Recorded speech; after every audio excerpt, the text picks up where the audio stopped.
രക്തസാക്ഷി ഫണ്ട് തട്ടിപ്പിൽ നട്ടം തിരിയുകയാണ് CPM.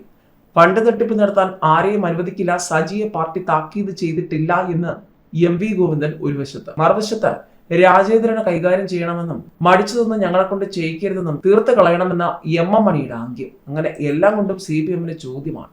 രക്തസാക്ഷി ഫണ്ട് തട്ടിപ്പ് നടത്താനോ അതിൽ ക്രമക്കേട് കാട്ടാനോ ആരെയും അനുവദിക്കില്ലെന്നും ഇത്തരം കാര്യങ്ങളിൽ പാർട്ടി ആർക്കും കൂട്ടുനിൽക്കില്ലെന്നും CPM സംസ്ഥാന സെക്രട്ടറി MV ഗോവിന്ദൻ വിഷയത്തിൽ പാർട്ടി നിലപാട് നേരത്തെ വ്യക്തമാക്കിയതാണെന്നും കുഞ്ഞികൃഷ്ണന്റെ ആരോപണങ്ങൾ ജില്ലാ കമ്മിറ്റി യോഗം ചർച്ച ചെയ്യുമെന്നും ഗോവിന്ദൻ പറഞ്ഞു. വെളിപ്പെടുത്തൽ നടത്തിയ CPM ജില്ലാ കമ്മിറ്റി അംഗം V കുഞ്ഞികൃഷ്ണനെതിരെ അച്ചടക്ക നടപടി ഉണ്ടാകുമെന്ന സൂചനയും പാർട്ടി നൽകി. ജില്ലാ കമ്മിറ്റി തന്നെ അത് തീരുമാനിക്കും. നിലവിൽ ജില്ലാ സെക്രട്ടറിക്ക് എല്ലാ കാര്യങ്ങളും ബോധ്യമുണ്ട്. ഫണ്ട് തട്ടിപ്പുമായി ബന്ധപ്പെട്ടുള്ള പരാതിയുള്ളവർക്ക് പോലീസിനെ സമീപിക്കാം. എന്നാൽ സംഘടനാപരമായ കാര്യങ്ങളിൽ മാധ്യമങ്ങൾ ഇടപെടേണ്ടതില്ല. നിലവിൽ വിഷയം ജില്ലാ കമ്മിറ്റിയുടെ പരിധിയിലാണ്. സംസ്ഥാന കമ്മിറ്റി ഇടപെടേണ്ട സമയം വരുമ്പോൾ അക്കാര്യം ആലോചിക്കും. രക്തസാക്ഷി ഫണ്ട് തട്ടിപ്പ് നടത്താൻ ആരെയും അനുവദിക്കില്ല. ആരായാലും ആവശ്യമായ നിലപാട് പാർട്ടി സ്വീകരിച്ചിട്ടുണ്ടെന്നും MV ഗോവിന്ദൻ വ്യക്തമാക്കി. ജനങ്ങൾക്കിടയിൽ സർക്കാരിനെതിരായ വികാരമില്ലെന്നും ഗോവിന്ദൻ പറഞ്ഞു. സംസ്ഥാന വ്യാപകമായി നടത്തുന്ന ഗൃഹ സന്ദർശന പരിപാടിയിൽ നിന്നും വ്യക്തമാകുന്നത് സർക്കാരിനെതിരായ വികാരം ജനങ്ങൾക്കിടയിൽ ഇല്ല എന്നതാണ്. ഇടതുമുന്നണിക്കെതിരെ UDF-ഉം BJP-യും മാധ്യമങ്ങളും ചേർന്ന് നടത്തുന്ന കള്ളക്കഥകൾ ജനങ്ങൾ തള്ളിക്കളയുകയാണ്. തദ്ദേശ തെരഞ്ഞെടുപ്പിൽ UDF-നെ പിന്തുണച്ചവർ പോലും ഇപ്പോൾ ഇടതുപക്ഷത്തിന് അനുകൂലമായി മാറി ചിന്തിക്കും.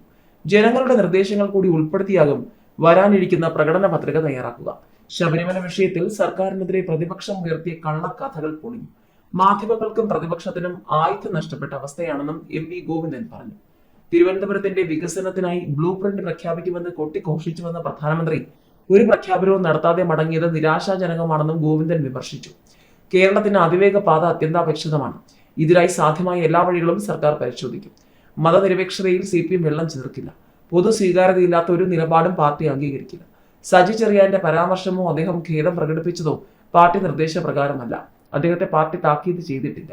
സ്വർണം വാങ്ങിയവരും വിറ്റവരും എന്തിനാണ് സോണിയാഗാന്ധിയെ കണ്ടതെന്ന ചോദ്യത്തിന് ഇപ്പോഴും ഉത്തരമില്ല. നിയമസഭയിൽ ചർച്ചയിൽ നിന്ന് UDF ഒളിച്ചോടിയത് ഈ ബന്ധം ചർച്ചയാകുമെന്ന് ഭയന്നാണെന്നും ഗോവിന്ദൻ ആരോപിച്ചു.